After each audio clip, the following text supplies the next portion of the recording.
लग्नाचे दागिने म्हणजे श्रीमंत पेशवाई दागिने, नाशिकचे सुप्रसिद्ध सराफ मयूर अलंकार सराफ। ताज्या बातम्यांसाठी नाशिक न्यूजच्या YouTube चॅनलला सबस्क्राईब करा आणि बेल आयकॉनला प्रेस करा।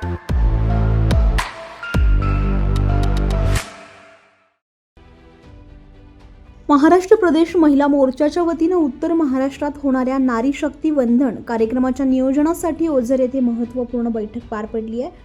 नाशिक ग्रामीण जिल्हाध्यक्ष यतीन कदम यांच्या नेतृत्वात ही बैठक आयोजित करण्यात आली आहे। या बैठकीसाठी उत्तर महाराष्ट्र प्रमुख तसेच महाराष्ट्र प्रदेश महिला उपाध्यक्ष जयश्री अहिरराव यांची प्रमुख उपस्थिती होती।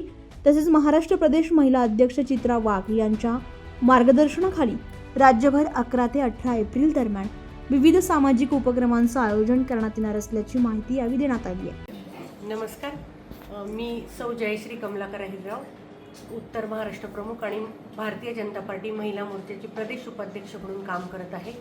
आज नाशिक उत्तर या ठिकाणी जिल्हाध्यक्ष यतीन भाऊ कदम यांच्या नेतृत्वात महिला मोर्चाची बैठकी लावण्यात आलेली होती। या बैठक लावण्याचं मागचं कारण हेच आहे की आपण आता बघत आहात, आमच्या महिलांसाठी आनंदाची गोष्ट म्हणजे आपल्या देशाचे लाडके पंतप्रधान माननीय नरेंद्रजी मोदी साहेब हे लवकरच संसदेत नारी शक्ती वंदन विधेयक हे पारित करणार आहेत। ही आमच्या सर्वच महिलांसाठी आनंदाची बाब आहे आणि हा आठवडा जो आहे तो आनंद उत्सव म्हणून आम्ही साजरा करणार आहोत। नारी शक्ती वंदन विधेयकाला आम्ही या ठिकाणी समर्थन करणार आहोत। यासाठी आजच्या बैठकीत आम्ही कशा पद्धतीने हा आठवडा साजरा करायचा आहे या अनुषंगाने ही बैठक बोलवलेली होती।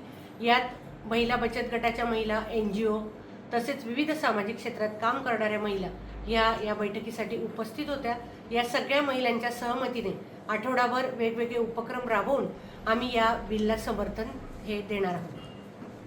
आपण नगरसेवकांना, महिला नगरसेवकांना आमंत्रित केलं होतं? हो, या ठिकाणी ज्या महिला नगरसेविका आहेत त्या देखील समाजाचं नेतृत्व करतात, त्या लोकप्रतिनिधी आहेत, त्यांच्यासह नगराध्यक्ष आहेत, उपनगराध्यक्ष आहेत, या देखील या बैठकीसाठी उपस्थित होत्या आणि सर्वांच्या समवेत आम्ही हा निर्धार केलेला आहे की हे जे बिल माननीय मोदी साहेब संसदेत आणणार आहेत तर हे महिलांना सन्मान देणारं असं हे बिल आहे। त्याचं नक्कीच आम्ही समर्थन करतो आणि ही आमच्या महिलांसाठी आनंदाची बाब आहे, म्हणून आम्ही आनंद उत्सव म्हणून आठवडा साजरा करणार आहोत। माननीय प्रदेशाच्या अध्यक्षा सौ चित्राताई वाघ यांच्या नेतृत्वात महाराष्ट्रभर विविध कार्यक्रमांचं आयोजन, हे सामाजिक कार्यक्रमांचं आयोजन हे करण्यात आलेलं आहे आणि उत्तर महाराष्ट्रात देखील अतिशय चांगले कार्यक्रम उत्तर महाराष्ट्रातल्या सर्वच महिला भगिनी आम्ही राबवणार आहोत। पंतप्रधान नरेंद्र मोदी संसदेत नारी शक्ती वंदन विधेयक मंजूर करणार असल्याच्या पार्श्वभूमीवर हा आठवडा आनंदोत्सव म्हणून साजरा करण्याचा निर्णय घेण्यात आलाय।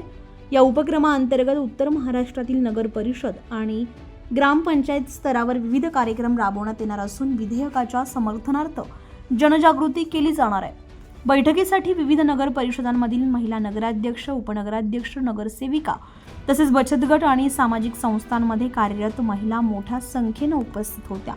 यावेळी ओझर नगर परिषदेच्या नगराध्यक्षा अनिताताई घेगडमल आणि उपनगराध्यक्षा जान्हवीताई कदम यांच्या हस्ते जयश्री अहिरराव यांचा सत्कार करण्यात आलाय। अझहर कादरी, नाशिक न्यूज, निफाड, नाशिक। ताज्या बातम्यांसाठी नाशिक न्यूजच्या YouTube चॅनलला सबस्क्राईब करा आणि बेल आयकॉनला प्रेस करा।